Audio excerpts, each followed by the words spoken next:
ومن أحسن قولا ممن دعا إلى الله وعمل صالحا وقال إنني من المسلمين.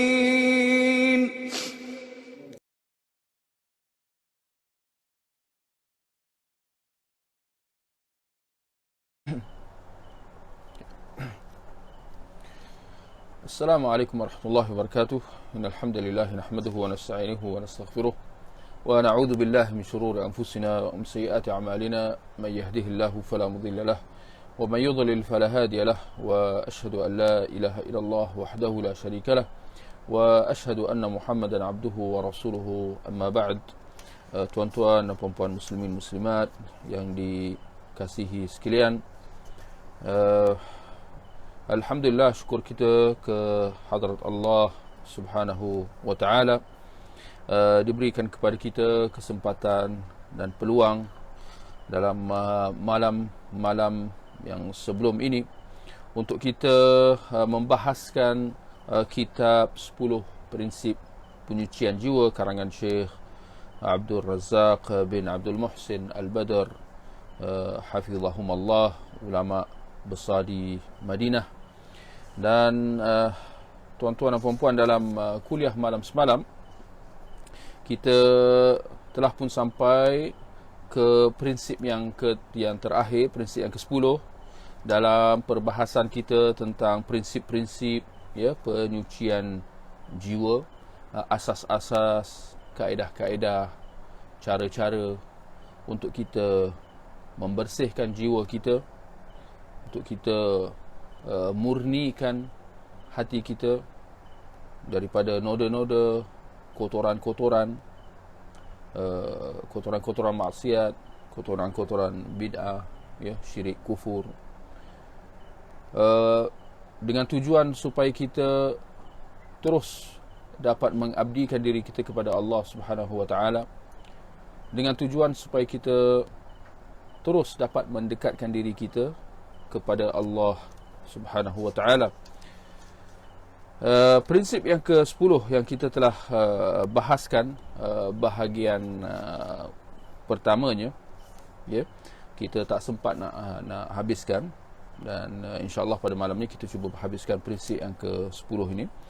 Jadi prinsip yang ke-10 dalam penyucian jiwa ialah mengenali tabiat jiwa, mengenali kedudukan jiwa kita, bagaimana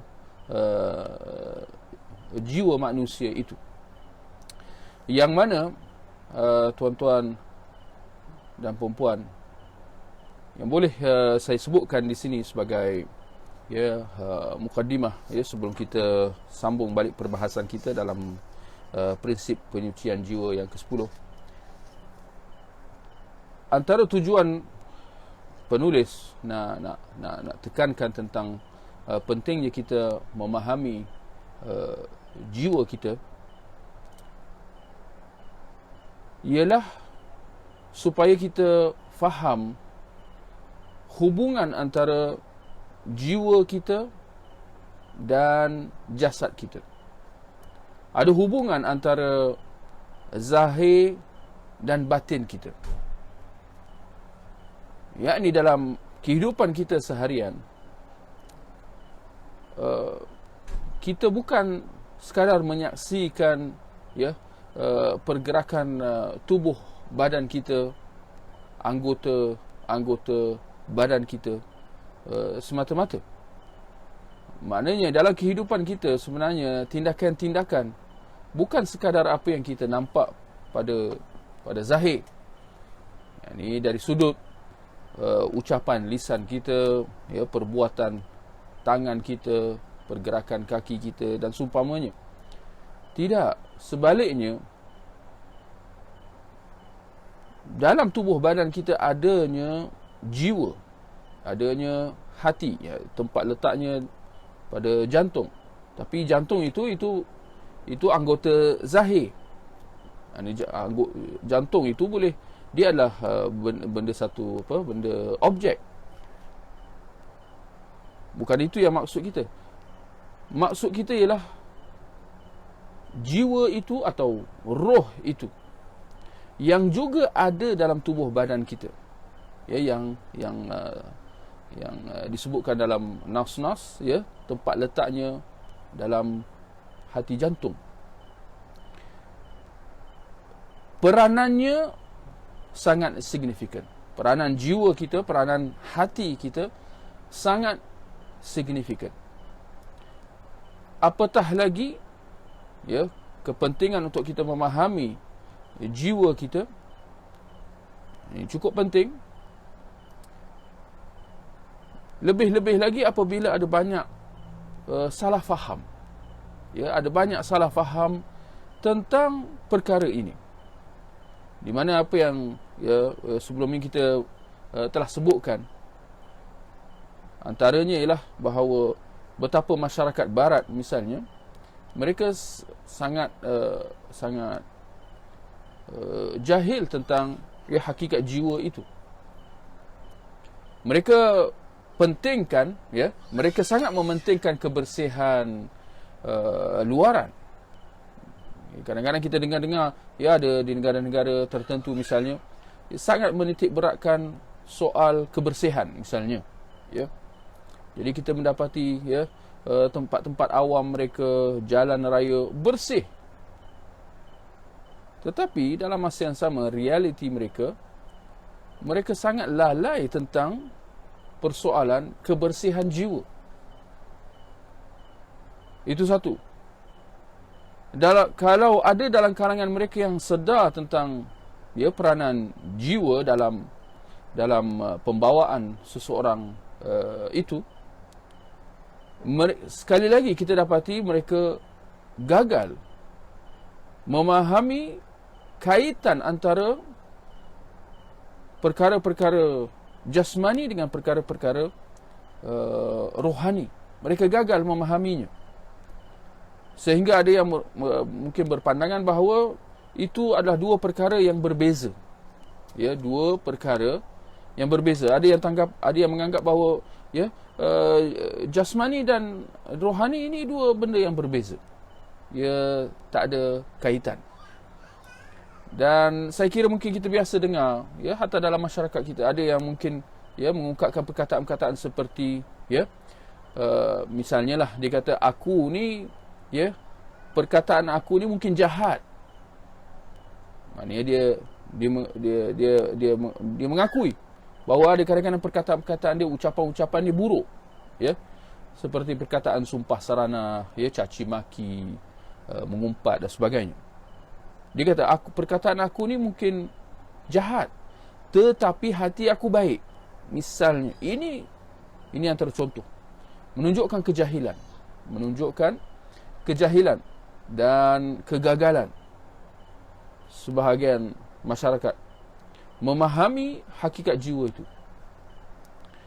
Mungkin ada yang ada yang memahami bahawa ini dua benda yang berbeza dan tidak ada kaitan antara satu sama lain.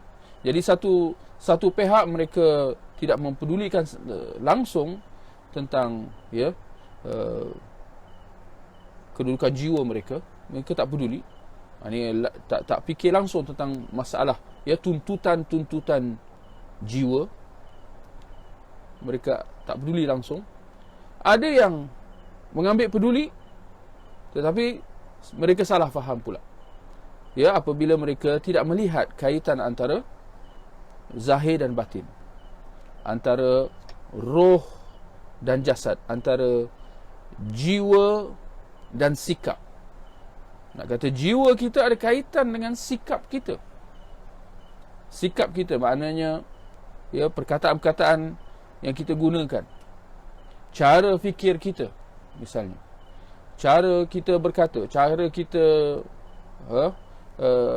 melakukan sesuatu, pembawaan kita dan seumpamanya. Ini semua, ia berkait dengan hati kita. Dan boleh saya tambah satu lagi salah faham, ia tentang hakikat jiwa. Sering saja kita mendengar, ya, bila disebut tentang akal, di mana letaknya akal? Ya, di mana letaknya akal. Kalau kita rata-rata yang bila bahas tentang ya akal atau bahas tentang ya ilmu ya biologi, bila disebut akal, mereka rata-rata kata ya akal tu di kepala, di otak, ya. Sedangkan kalau kita kembali kepada Al-Quran, Allah menjelaskan bahawa akal itu letaknya di hati jantung. Allah kata dalam Quran, walahum qulubun la ya'qiluna biha. Dan mereka mempunyai hati jantung yang mereka tidak berakal dengannya. Yani mereka tidak menggunakan akal mereka yang terletak di jantung untuk menakul. Ya, ketika mana jiwa itu lalai, ketika mana jiwa itu barangkali sampai ke tahap tertutup atau mati sama sekali, waktu itu dia tidak lagi mampu untuk menakul. Apa artinya menakul? Ini cuba memahami, cuba menganalisa, membezakan antara yang baik dan buruk dan seumpamanya. Jadi ini nak kata pentingnya ya kita memahami sifat jiwa kita. Dalam masa yang sama kita berusaha untuk membersihkannya dan menyucikannya dari hal-hal noda-noda dan dosa-dosa. Baik, tuan-tuan dan puan-puan, boleh kita sambung perbahasan kita dalam prinsip yang ke-10. Kita lihat di muka surat 116. Setelah penulis menjelaskan tentang tiga sifat jiwa itu, di mana ada dalam kalangan jiwa-jiwa manusia yang bersikap tenang, ada dalam kalangan jiwa manusia yang bersifat mempersalahkan, mencela orangnya, dan ada jiwa yang mengajak kepada kejahatan. Dan barangkali tiga jenis jiwa ini ada dalam seorang individu itu. Ini jiwa dia berbolak-balik dalam satu hari, daripada tenang kepada mempersalahkan, kepada mengajak kepada kejahatan, bergantung kepada kedudukan iman dia, iman dan takwa orang itu. Ya, hatinya berbolak-balik. Ada hati yang barangkali lebih ke arah mengajak kepada kejahatan. Ada hati yang lebih kepada dalam keadaan ya merasa gusar, merasa tak tenang.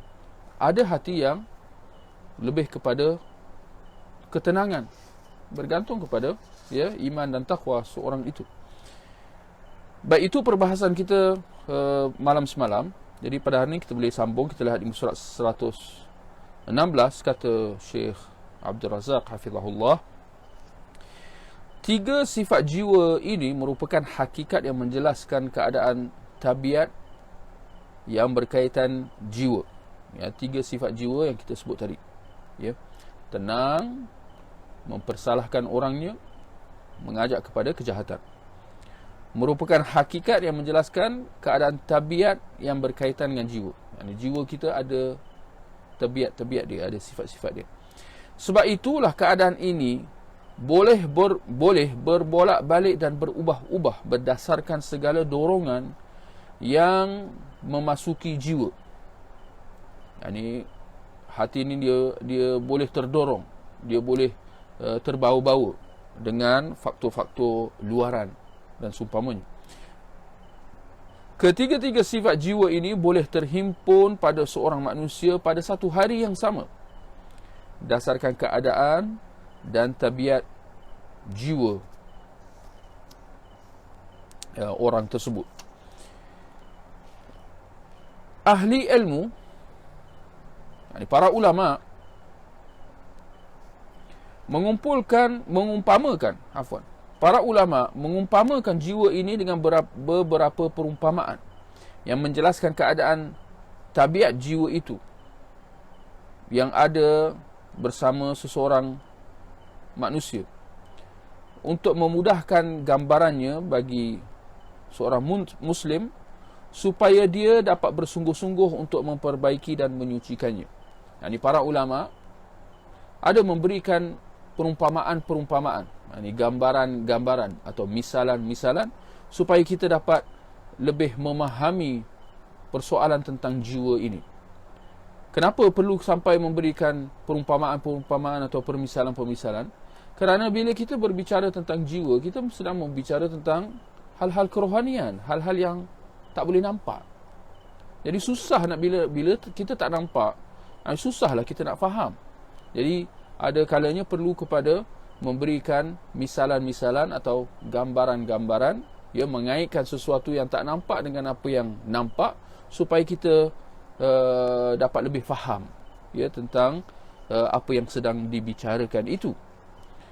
Jadi kata penulis, saya akan ringkaskan di sini dua perumpamaan yang diberikan oleh dua orang ulama, dua orang tokoh ulama. Perumpamaan yang pertama, Imam Al-Ajuri rahimahullah. Imam Al-Ajuri di antara ulama besar salaf dahulu, dia meninggal tahun 360 Hijrah. Dia dalam kitabnya Adabun Nufus, adab-adab jiwa, dia berkata, aku akan berikan sebuah perumpamaan buat kamu yang tidak akan tersembunyi bagimu tentangnya, insya-Allah. Ketahuilah bahawasanya jiwa itu perumpamaannya adalah seperti anak kuda yang bagus bakanya. Anak kuda yang bagus bakanya. Di sini Imam Al-Ajuri dia nak mengumpamakan jiwa kita dengan anak kuda yang baka bagus. Baka bagus maknanya mak bapa anak kuda tu bagus, sihat, kuat. Apabila seseorang melihat anak kuda itu, dia akan merasa kagum dengan kecantikan dan keindahannya sebab dia daripada baka yang bagus. Maka pakar kuda pun mengulas berkenaan kuda tersebut. Ini memberikan pandangan mereka serta nasihat tunjuk ajar mereka tentang anak kuda ni macam mana, apa cara yang terbaik untuk nak membesarkan anak kuda tu supaya bermanfaat. Apa nasihat, apa kata-kata tunjuk ajar yang diberikan oleh mereka yang pakar. Mereka kata tidak akan diambil manfaat daripada anak kuda ini sehinggalah anak kuda itu dilatih dengan latihan yang bagus dan dididik dengan didikan yang elok. Ketika itu barulah anak kuda itu dapat dimanfaatkan. Ini bila anak kuda tu masih kecil, ini masa, ini peluang untuk kita latih dia supaya bila dia besar, tuan anak kuda tu boleh mengambil manfaat daripada kudanya itu. Barulah anak kuda tu sesuai untuk digunakan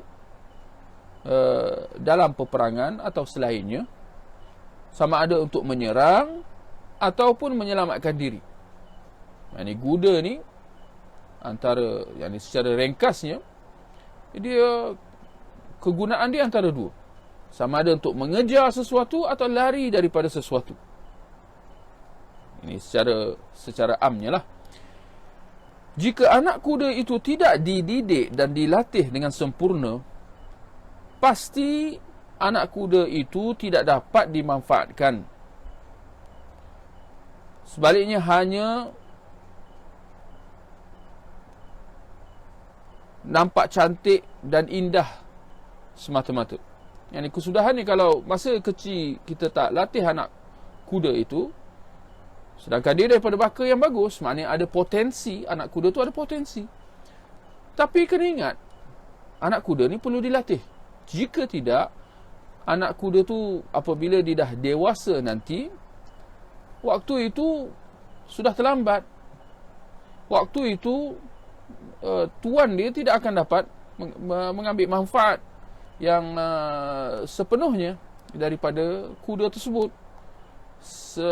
Hanya cantik dilihat dan dipandang je lah, ya, kerana dia baka yang bagus, maka dia nampak cantik, dia nampak indah, tetapi dari segi kegunaan tidak ada atau kurang.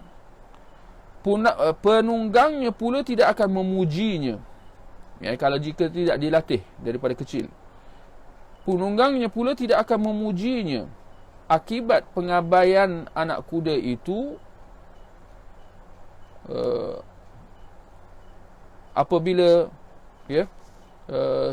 apabila dia memerlukannya.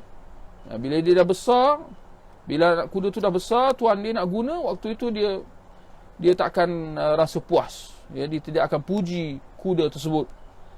Ketika mana dia perlukan kuda tu untuk nak mengejar sesuatu atau melarikan diri daripada sesuatu dan sebagainya, dia takkan puji. Bahkan barangkali dia akan cemuh, dia akan menyesal dan sebagainya. Imam Al-Ajuri selanjutnya mengatakan, jika pemilik anak kuda itu menerima nasihat penasihat dan ahli ilmu tadi, yang dia mengambil tunjuk ajar yang telah diberikan tadi, maka tahulah dia bahawa nasihat ini adalah benar. Lalu dia akan menyerahkan anak kudanya itu kepada jurulatih untuk dilatih. Ini untuk anak kuda itu dilatih. Ini anak kuda ni ada pelatih-pelatih dia lah. Ini mungkin kita ni yang tak pandai sangat dengan kuda ni. Kuda ni ada teknik-teknik, ada cara-cara lah untuk nak latih dia. Kemudian si jurulatih pula mestilah seorang yang mahir berkenaan ilmu melatih kuda. Ini jurulatih ni pun tak bolehlah sebarang orang. Dia perlulah ada ilmu, ada kepakaran. Dia juga mesti memiliki kesabaran. Ini jurulatih tu kena ada kesabaran. Saya kira macam para guru lah, cikgu-cikgu, guru-guru, ya, bila berdepan dengan murid-murid, memang guru kena ada kesabaran. Macam tu jugalah mak bapak dengan apabila berdepan dengan karenah anak-anak. Bahkan bukan karenah anak-anak sekalipun, secara amnya mak bapak kena ada kesabaran dengan anak-anak. Bila nak tegur, bila nak memberi tunjuk ajar, kena ada kesabaran.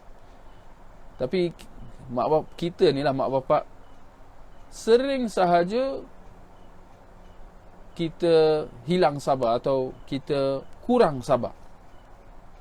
Sedangkan kita menginginkan supaya anak kita membesar menjadi anak yang soleh, anak yang bagus. Tapi macam mana dia nak jadi anak soleh kalau kita sendiri tidak mendidik dan mentarbiah anak-anak kita sewaktu dia memerlukan, sewaktu dia kecil. Dan jadi saya ingat ini, kita dalam tempoh masa PKP ni, mungkin dalam tempoh masa semua kena duduk rumah, sebenarnya ada kesempatan-kesempatan yang tak diduga bagi kita semua untuk kita ambil manfaat, ambil peluang. Antaranya ialah dalam perkara ini. Ya, kalau kita dah berkeluarga, kita ada anak, ambil peluang, ambil manfaat. Ya. Kalau untuk mereka yang bujang, bukan bermakna kita boleh goyang kaki, kita ambil manfaat untuk latih diri, untuk tambahkan ilmu dan sebagainya. Ini ambil peluang. Baik. Jika jurulatih ada bersama empunya kuda semasa sesi latihan, serta menasihatinya, pasti kuda itu akan bermanfaat bagi pemiliknya. Yang ni kalau tuan kuda itu dia serahkan anak kuda miliknya itu kepada seorang jurulatih yang bagus, yang bertauliah, dan dia minta supaya jurulatih tu memberi tunjuk ajar yang terbaik, yang sebaiknya kepada anak kudanya itu, pasti anak kuda tu akan dapat dibesarkan, dilatih dengan baik, supaya apabila anak kuda tu besar nanti dia akan berguna kepada pemiliknya. Jika jurulatih itu tidak mempunyai ilmu atau kepakaran berkenaan latihan kuda, dan dia tidak pula serta tiada pula pengetahuan untuk mendidik kuda, maka dia hanya akan merosakkan anak kuda tersebut dan meletihkan dirinya sendiri. Ini kalau jurulatih pun tak boleh pakai. Tuan kuda tak ada masa, dia nak didik anak kudanya itu, dia tak ada masa atau dia tidak ada kepakaran, maka dia minta khidmat seorang jurulatih. Tetapi apakan daya dia salah pilih jurulatih, kerana jurulatih tu dia lebih kepada juru punah, tak boleh pakai. Dia nak minta latihkan kuda, tapi dia tak latih dengan betul atau dengan baik. Manakala penunggangnya pula kelak tidak akan memuji kudanya itu akibat kesalahan dan pengabaian dalam latihan. Ini kalau anak kuda itu diabaikan proses latihan dia. Dia anak kuda itu tidak mendapat latihan yang baik semasa anak kuda itu kecil. Jadi apa yang akan jadi? Apa yang akan jadi? Jelas, tak ada benda yang pelik, iaitu apabila anak kuda tu jadi besar, jadi dewasa, dia akan jadi kuda yang cantik sebab dia daripada baka yang bagus, tetapi dari segi manfaat dia, keupayaan dia tidak seperti yang sepatutnya. Jika jurulatih itu memiliki ilmu pengetahuan berkenaan latihan dan didikan kuda, namun dia tidak bersabar menghadapi kesusahan dalam melatih, sebaliknya dia hanya suka hidup bersenang-senang, bersenang lenang, dan suka bertangguh berbanding memberi fokus terhadap kewajipannya untuk bersikap ikhlas dalam melatih kuda tersebut, maka dia hanya akan merosakkan anak kuda tersebut dan bersikap buruk kepadanya. Ini kalau jurulatih itu bagus, jurulatih itu ada pengalaman, bayaran pun mahal, tetapi jurulatih itu sendiri dia tak sabar, jenis tak sabar, atau jurulatih itu sendiri dia tak amanah. Sebab apa? Sebab bila dia nak ajar, dia mungkin dia cepat marah, atau cepat mengalah, atau jurulatih itu dia tuang kerja, minta dia bagi latihan 1 jam, dia bagi latihan 5 minit je. Baki ni dia duduk baca surat khabar, misalnya lah. Kuda tersebut tidak akan mampu menyerang maupun menyelamatkan diri dalam peperangan. Sebaliknya, ia hanyalah bersifat indah khabar dari rupa. Ini kalau kuda itu tidak dilatih dengan baik. Tak kiralah kerana apa juga sebab, kerana jurulatihnya tidak ada kepakaran, atau jurulatih itu ada kepakaran tetapi tak ada kesabaran, atau jurulatih itu ada kepakaran dan pengalaman tetapi tak bersikap amanah pula. Jadi macam-macam masalah, macam-macam cabaran dan dugaan. Jika pemiliknya sendiri adalah jurulatihnya, dia akan menyesal atas sikap suka bertangguhnya itu pada saat tidak bermanfaat lagi segala penyesalan. Ketika dia melihat kuda milik orang lain, saat ia menyerang, ia mampu menyerang dengan baik, dan saat ia melarikan diri, ia mampu melarikan diri lalu selamat. Sedangkan kudanya sendiri ketika menyerang, ia gagal menghambat musuh Dan ketika melarikan diri, ia gagal menyelamatkan diri. Semua ini berpunca daripada sikap suka bertangguhnya. Sikap suka bertangguh pemilik anak kuda tu dalam melatih anak kudanya itu. Dan sikap kurangnya kesabaran setelah dia mengetahuinya. Ini kalau pemilik kuda tu sendiri ada kepakaran tetapi tak istiqamah, tak memberi fokus, ya. Sebaliknya suka bertangguh, suka, ya, atau mungkin tak sabar. Dia baru ajar sikit, dia tengok kuda tu tak memberi respon yang diinginkan, dia dah mengeluh dan sebagainya. Kemudian dia menghadap dirinya sendiri sambil mencela dan memarahi dirinya seraya berkata, "Kenapa aku mensia-siakan kudaku? Mengapa aku kurang peduli terhadapnya? Sesungguhnya aku terpaksa membayar harganya akibat kurangnya kesabaranku dalam melatihnya dengan perkara yang tidak disukai."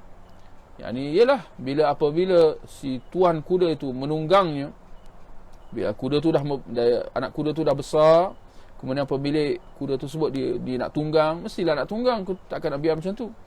Ya, untuk makluman, ya, kuda zaman dulu adalah satu komoditi yang sangat berharga. Sebagai perbandingan, seperti kenderaan, seperti kereta atau motosikal untuk kita pada zaman sekarang. Bayangkan kalau kita ada kenderaan, motosikal atau kereta, dia sangat penting dalam kehidupan kita, bukan, ya, untuk kita, ya, pergi dari satu tempat ke satu tempat, untuk kita, ya, melaksanakan urusan harian kita, pergi kerja dan sebagainya. Maka begitu juga dengan zaman dahulu. Zaman dahulu mungkin lagi mencabar. Sebab apa? Zaman dulu dari semasa ke semasa ada saja perang. Dan kuda merupakan kelengkapan yang sangat penting dalam perang. Jadi bayangkan, dalam perang, dalam keadaan gawat, dalam keadaan cemas, kita menunggang kuda kita untuk nak serang, atau kita menunggang kuda kita untuk nak larikan diri daripada serangan. Tetapi waktu itu bila nak serang, tak serang-serang. Sebab apa? Sebab kuda kita lambat misalnya. Sebab kuda kita, ya, tak cekap dan sebagainya. Bagaimana agaknya keadaan kita waktu itu? Waktu itu memang kita akan dalam keadaan sangat-sangat tertekan. Waktu itu kita akan sangat-sangat kecewa, sangat-sangat marah, ya.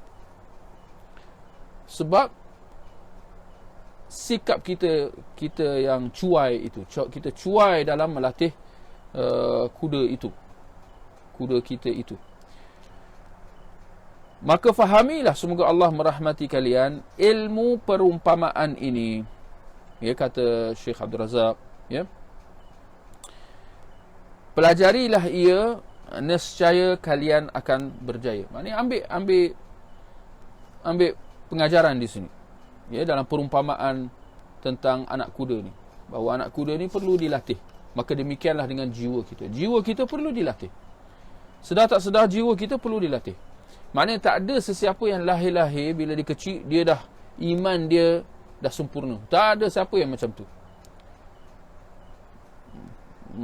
Masa kan ada iman, ya, yang kuat tanpa ada ilmu. Yani jiwa kita perlu dididik. Jiwa kita perlu dilatih. Dan semestinya dengan iman, ya, di samping, ya, kesabaran, ya, di samping memberi perhatian dan pengawasan terhadap jiwa kita. Saya bagi contoh, ya. Saya bagi contoh. Ini kita semua masing-masing perlu ada, kita kena muhasabah sebagai seorang Muslim yang ada kesedaran, ya, sebagai seorang Muslim yang bertanggungjawab. Dari semasa ke semasa kita kena muhasabah. Cerminkan diri kita, bagaimana agaknya pembawaan kita. Pertamanya, adakah kita sedar akan, ya, peranan kita dalam menjalani kehidupan dunia ini? Kemudian bagaimana keadaan kita sebagai seorang Muslim? Adakah kita terdiri daripada kalangan Muslim yang istiqamah, Muslim yang melaksanakan tanggungjawab sebagai seorang Muslim? Bagaimana kedudukan ilmu kita misalnya? Bagaimana kedudukan kefahaman kita terhadap agama, tentang hukum hakam dan sebagainya? Kita kena muhasabah dari semasa ke semasa. Kita juga bermuhasabah tentang sikap dan tabiat kita. Bagaimana sikap tabiat kita? Adakah kita ada sikap malas? Adakah kita ada sikap suka menyakiti orang? Adakah kita ada sikap negatif? Adakah kita mempunyai sikap negatif seperti suka menghina orang, memandang rendah terhadap orang lain? Adakah kita ada tabiat-tabiat buruk, seperti cepat marah misalnya, seperti mudah mengungkapkan maki hamun misalnya? Ini semua ini contohlah dalam perkara-perkara yang kita sebagai seorang Muslim wajar dari semasa ke semasa kita muhasabah. Lihat diri kita. Sebelum kita nak cerita pasal orang lain, eloklah kita lihat diri kita. Allah kata dalam Al-Quran, qu anfusakum, pelihara diri kamu. Jangan terlalu nak sibuk tentang orang lain. Sedangkan kalau kita lihat di luar sana, ramai sahaja yang mungkin sangat prihatin tentang orang lain, tetapi diri sendiri tunggang langgang. Jadi kita cerminkan diri kita, kita bermuhasabah, dan dari semasa ke semasa kita pastikan diri kita ada peningkatan. Kena ada peningkatan. Jangan sekali-kali berlaku penurunan. Penurunan maknanya keadaan kita jadi dari hari ke hari semakin bertambah buruk. Kalau sebelum ni kita mengumpat sekali seminggu, kita sekarang dah mengumpat dengan lebih kerap misalnya. Kalau sebelum ni kita ada pandangan negatif, kalau suka berburuk sangka misalnya, sekarang makin menjadi-jadi. Jadi ini semua satu yang tidak wajar. Pendek kata, tuan-tuan dan puan-puan, pentingnya kita memberi perhatian kepada jiwa kita, dan sedaya upaya kita kena latih. Memang kena latih. Ini yang luar biasa dalam perumpamaan Imam Al-Ajuri tadi. Dia memberikan perumpamaan jiwa itu diumpamakan dengan anak kuda.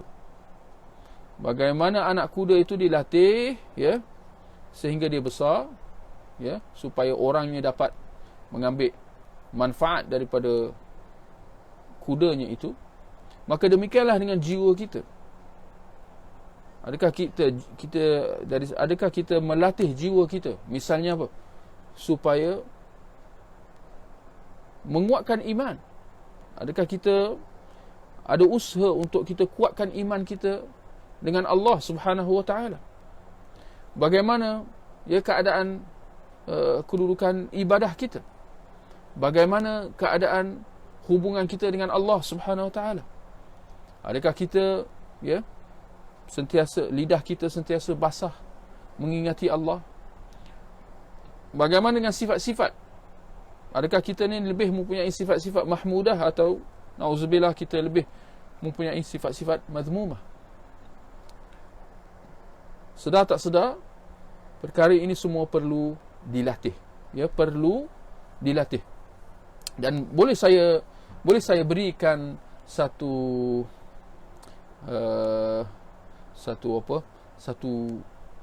cara penilaian untuk kita menilai kedudukan diri kita. Kadang-kadang kita ni, kita nak faham diri kita ni bukan satu perkara yang mudah. Bila kita tengah cerita pasal jiwa, tadi kita dah sebut di awal tadi, jiwa ni bukan satu benda yang boleh kita nampak. Sampai kita boleh nampak, kita boleh nilai warna dia apa, bersih tak bersih.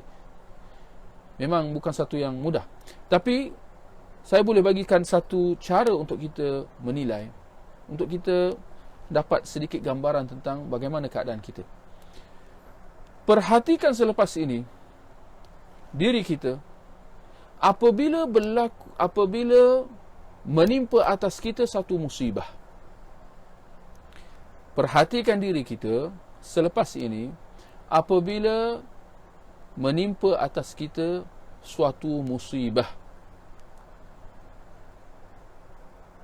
Bagaimana reaksi kita? Boleh saya katakan dalam bahasa Inggeris ada disebut first impression is important. Apa artinya? Reaksi pertama kita, ini terjemahan saya lah dalam konteks ni, reaksi pertama kita sangat-sangat penting. Bagaimana sikap kita apabila suatu musibah menimpa atas kita? Tak kira lah apa-apalah.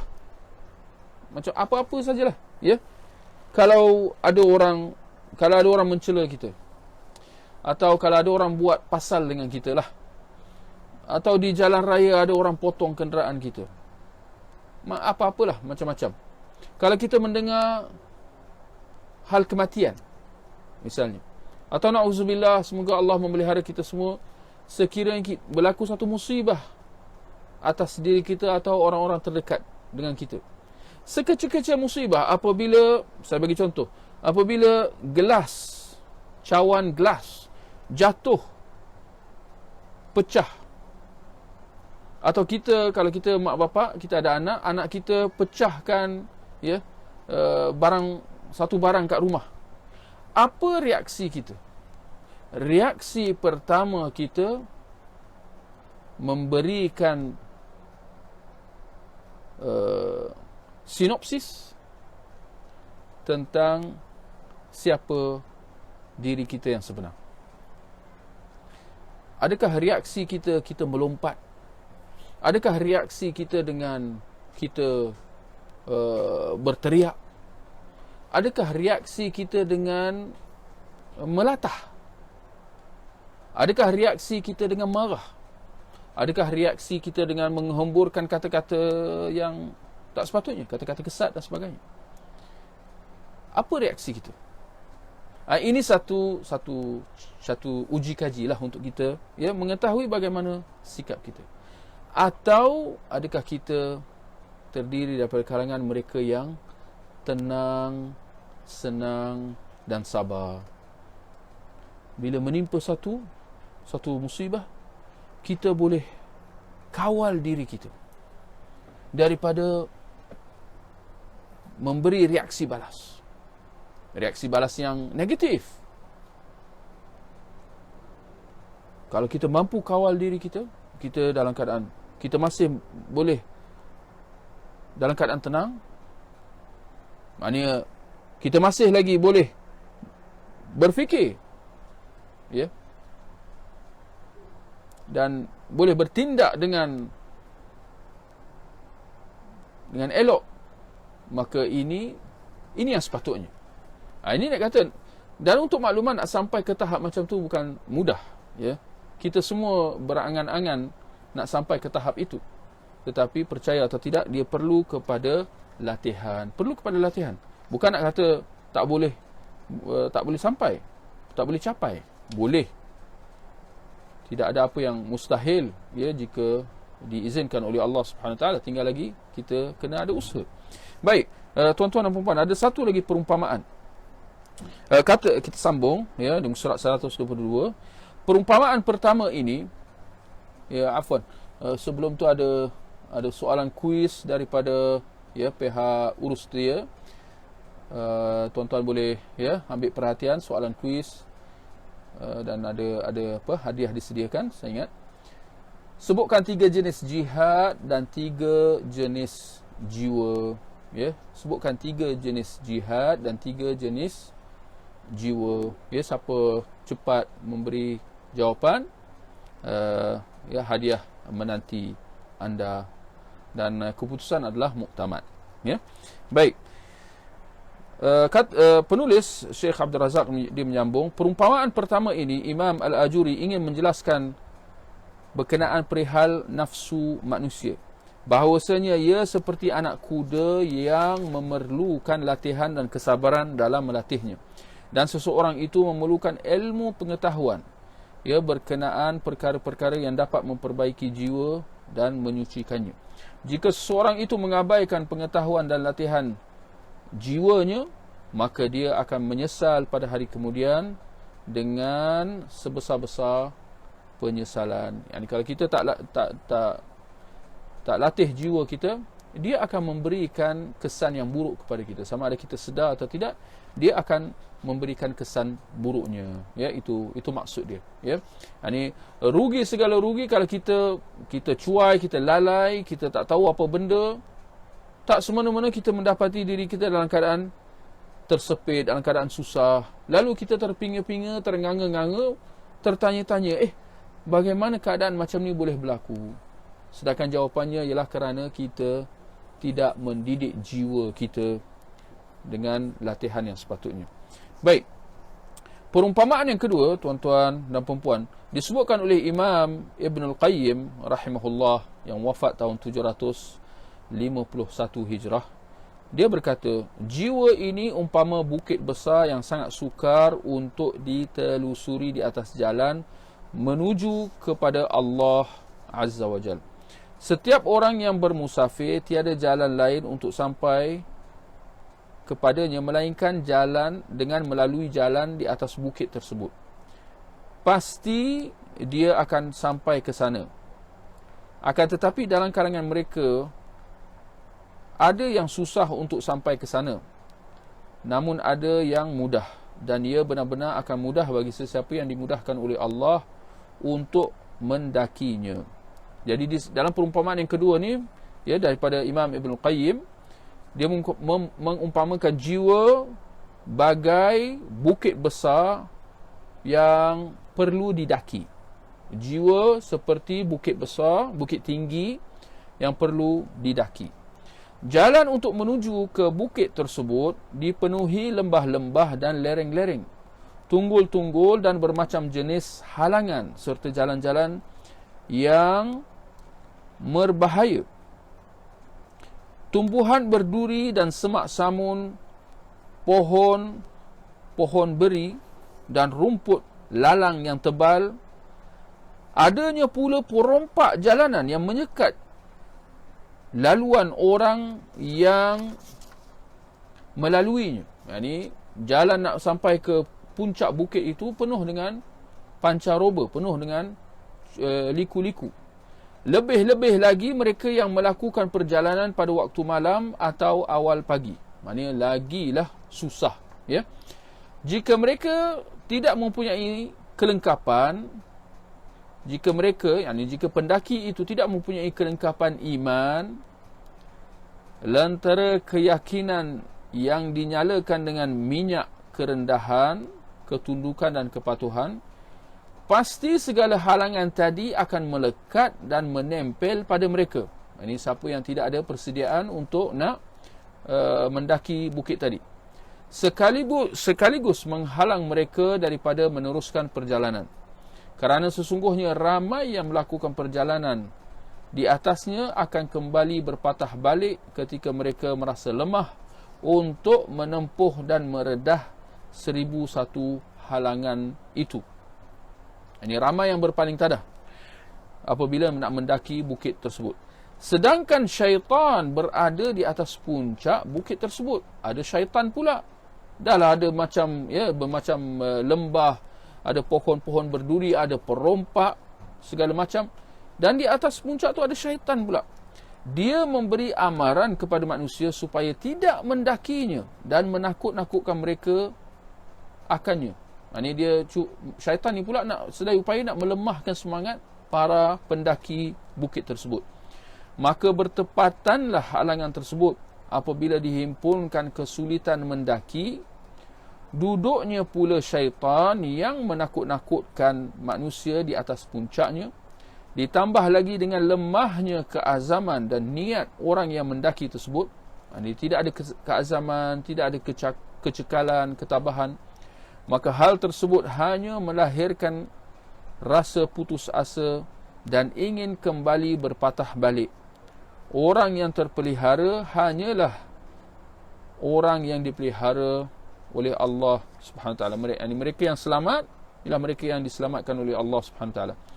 Setiap kali si pendaki meneruskan pendakian bukit tersebut, semakin kuatlah jeritan suara syaitan yang ingin menghalangnya. Ialah bila dia mendaki, dia makin mendekat ke muncak. Bila makin mendekat ke muncak, suara syaitan di atas puncak bukit itu semakin kuat sebab semakin dekat. Mereka syaitan memberi amaran serta menimbulkan ketakutan terhadap si pendaki itu. Apabila dia berjaya menempuh segala halangan dan tiba di puncak bukit tersebut, serta merta segala bentuk ketakutan tadi berubah menjadi keamanan. Bayangkan si pendaki tadi dengan segala macam cubaan, rintangan dan halangan, dengan teriakan dan bisikan syaitan yang cuba nak melemahkan semangat dia, tetapi dia terus cekal, dia terus tabah, dia terus sabar dalam pendakian dia. Bayangkan bagaimana perasaan dia apabila dia telah sampai ke muncak bukit tersebut.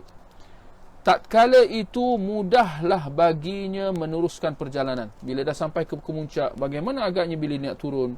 Antara mendaki dan menurun, mana lagi mudah? Saya kira kita semua sepakat kata menurun lagi mudah. Tatkala itu mudahlah baginya meneruskan perjalanan. Terhapuslah segala penghalang jalan dan kesusahannya. Lalu dia melihat jalan di hadapannya sangat luas dan penuh keamanan. Ini waktu bila dia sampai ke puncak. Bila dia nak turun, perjalanan ini akan lagi mudah, ya. Waktu itu dia akan tidaklah rasa terlalu mencabar seperti mana apabila mendaki. Jalan tersebut membawanya ke rumah-rumah dan air pancut, ya. Di atasnya terpacak bendera-bendera dan tersedia tempat penginapan untuk para musafir yang menuju kepada Allah, yang menuju kepada Allah. Ini waktu itu dia akan lebih faham, liku-liku perjalanan sebab dia dah ada pengalaman dah bila mendaki. Bila dia nak turun, dia dah lebih faham. Waktu itu lebih mudah. Dia akan nampak penanda-penanda, dan sebagainya. Di antara seorang hamba dengan kebahagiaan serta kejayaan adalah keazaman yang kuat, kesabaran, keberanian jiwa serta ketetapan hati. Yani ini adalah perkara-perkara yang kita perlukan untuk mendapat kejayaan. Segala kelebihan itu hanyalah di tangan Allah. Dia memberikannya kepada sesiapa yang dia kehendaki, dan Allah sahajalah pemilik bagi segala kelebihan yang agung. Perumpamaan ini menjelaskan kepada kita perihal nafsu jiwa manusia, bahawasanya ia memerlukan supaya pemiliknya sentiasa berusaha merawat dan mengubatinya, mengubati jiwa. Sebab apa? Sebab jiwa ada kalanya ditimpa penyakit dan macam-macam penyakit. Jadi perlu diberi perhatian, perlu diberi ubat, ya. Jika dia tidak bermujahadah, tidak bersungguh-sungguh untuk menyucikan jiwanya dengan jalan yang menepati syariat dan bersabar di atas hal tersebut, niscaya dia akan meloloskan diri daripadanya dan mensia-siakannya.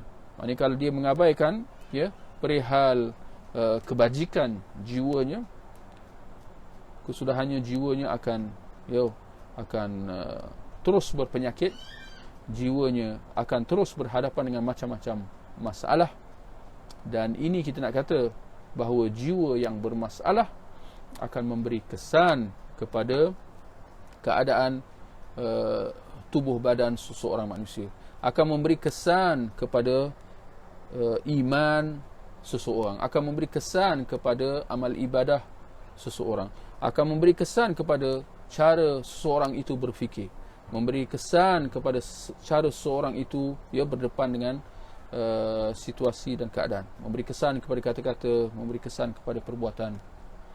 Pentingnya kita memberi perhatian yang secukupnya kepada jiwa kita, dan sedaya upaya berusaha untuk menyucikan jiwa tersebut. Baik. Jadi saya ingat tuan-tuan dan puan-puan, sampai di situ sahaja untuk kita pada malam ni. Dan kembali kepada soalan kuis tadi, ada yang dapat memberi jawapan, ya. 3 jenis jihad dan 3 jenis jiwa. Jadi saya ingat kita dah sampai ke penghujung ni, saya boleh bagi jawapan lah. Ya, 3 jenis jihad. Ya. Yang pertama ialah jihad nafsu. Yang kedua ialah jihad orang-orang munafiqin. Yang ketiga ialah jihad orang-orang kafir. Ya. Adapun 3 jenis jiwa ialah jiwa yang tenang, jiwa yang mempersalahkan dirinya, an-nafs an-nafsul mutmainnah, an-nafsul lawamah, jiwa yang mempersalahkan orangnya. Dan yang ketiga, an-nafs al-ammarah bisu, jiwa yang mengajak kepada kejahatan. Baik. Macam mana dapat jawab soalan kuis tadi? Tahniahlah siapa yang dapat memberikan jawapan yang lengkap. Ikhwah, tuan-tuan dan puan-puan, saya ingat sampai di situ sahaja untuk kita pada malam ni. Dan saya ingat besok kita ada satu lagi bahagian penutup yang belum lagi kita bahaskan. Jadi insya-Allah, ya, dengan izin Allah kita akan cuba habiskan perbahasan kitab 10 prinsip penyucian jiwa ni malam esok insya-Allah, waktu yang sama. Kita akhiri dengan tasbih kafarah, subhanakallahumma bihamdika asyhadu an la ilaha illa anta astaghfiruka wa atubu ilaik. Sallallahu ala nabiyina Muhammad wa ala alihi wa sahbihi ajma'in. Wassalamu alaikum warahmatullahi wabarakatuh.